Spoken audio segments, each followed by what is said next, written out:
Russian president Vladimir Putin വന്നു മടങ്ങിയതിന് തൊട്ടു പിന്നാലെ അമേരിക്ക അവരുടെ നീക്കം ശക്തമാക്കിയിരിക്കുന്നു. ഇന്ത്യയില്ലാതെ ഇനി ഒരടി മുൻപോട്ട് പോകാൻ കഴിയാത്ത സാഹചര്യത്തിലാണ് അമേരിക്ക. അതിന് പ്രധാന കാരണം അമേരിക്കയുടെ കാർഷിക മേഖല തന്നെയാണ്. കർഷകർ ഇപ്പോൾ പ്രക്ഷോഭത്തിലാണ്.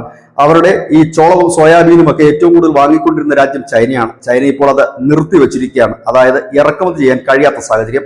അങ്ങനെ കെട്ടിക്കിടക്കുന്ന ഉൽപ്പന്നങ്ങൾ എവിടേക്ക് വിതരണം ചെയ്യാൻ കഴിയുമെന്നുള്ള നെട്ടോട്ടത്തിലാണ് ട്രംപും കൂട്ടരും. അങ്ങനെയാണ് ഒരു മാസക്കാലമായി യാതൊരു അനക്കവുമില്ലായിരുന്ന വ്യാപാര കരാറിനെ ചൂടുപിടിപ്പിക്കാൻ അമേരിക്കൻ സംഘം ഇന്ത്യയിൽ എത്തിയത്. അതോടൊപ്പം തന്നെ കൃഷി, ഡിജിറ്റൽ സേവനങ്ങൾ, വ്യോമയാനം, മറ്റ് ഫാർമസ്യൂട്ടിക്കൽ, അങ്ങനെ അനേകം കാര്യങ്ങൾ ഇരു രാജ്യത്തിനുമായി സംയുക്തമായി മുൻപോട്ട് നീങ്ങേണ്ടതുണ്ട്. അതിനിടയിലാണ് ഇന്ത്യയുടെ തണുപ്പൽ മട്ടിലുള്ള പ്രതികരണങ്ങൾ പുറത്തു വരുന്നത്. ട്രംപിന്റെ വിരട്ടലും താരിഫിനും വലിയ വില കൊടുത്തില്ല. റഷ്യയുമായി അടുത്ത ബന്ധത്തിലേക്ക് പോവുകയും ചെയ്തു. ഈ സാഹചര്യത്തിലാണ് സോയാബീനും മറ്റ് വസ്തുക്കളും എങ്ങനെയെങ്കിലും ഇന്ത്യൻ വിപണിയിൽ എത്തിക്കണമെന്ന് അവർക്ക് മനസ്സിലായി തുടങ്ങിയത്. കഴിഞ്ഞ ദിവസം അമേരിക്കയിലെ സെനറ്റിൽ ഒരു അപ്പോസിഷൻ സബ് കമ്മിറ്റിയിൽ നടന്ന ഹിയറിംഗിൽ സംസാരിക്കാൻ ഗ്രീർ പറഞ്ഞത്, ചരിത്രപരമായി ഇന്ത്യൻ വിപണിയിൽ കടന്നു കയറുക പ്രയാസമുള്ള കാര്യമാണ്.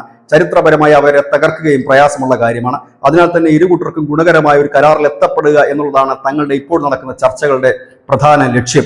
അതിൽ ഞങ്ങൾ ഏറെക്കുറെ വിജയിച്ചു എന്ന് കരുതേണ്ടി വരും. കാരണം സോയാബീൻ പോലെയുള്ള ചില കാര്യങ്ങളിലേക്ക് തങ്ങൾക്ക് കുറച്ച് വിപുലമായ വിപണി ഒരുപക്ഷെ ഇന്ത്യയിൽ തുറന്നു കിട്ടിയേക്കാം. അങ്ങനെയെങ്കിൽ ലോകത്ത് ഏറ്റവും വലിയ വിപണിയായി ഇന്ത്യ മാറാനും സാധ്യതയുണ്ട്. ചൈനയ്ക്ക് ബദലായ ഒരു വിപണി കണ്ടെത്തേണ്ടത് അനിവാര്യമാണ്.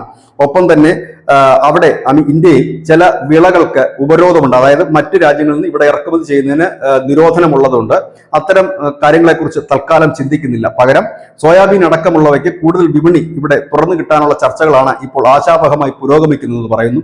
ഏതായാലും ഈ വർഷം ഒടുക്കം, അതായത് ഈ മാസം തന്നെ ഈ വ്യാപാര കരാർ പൂർണ്ണതയിൽ എത്തിക്കാനാണ് അമേരിക്ക ശ്രമിക്കുന്നത്. നിലവിൽ ഇപ്പോഴുള്ള അമേരിക്കയിലുള്ള ഈ സോയാബീൻ അടക്കമുള്ള കാർഷിക ഉൽപ്പന്നങ്ങൾ മറ്റു യൂറോപ്യൻ രാജ്യങ്ങളിലേക്ക് കയറ്റി അയക്കാനുള്ള ചർച്ചകളും പുരോഗമിക്കുന്നു.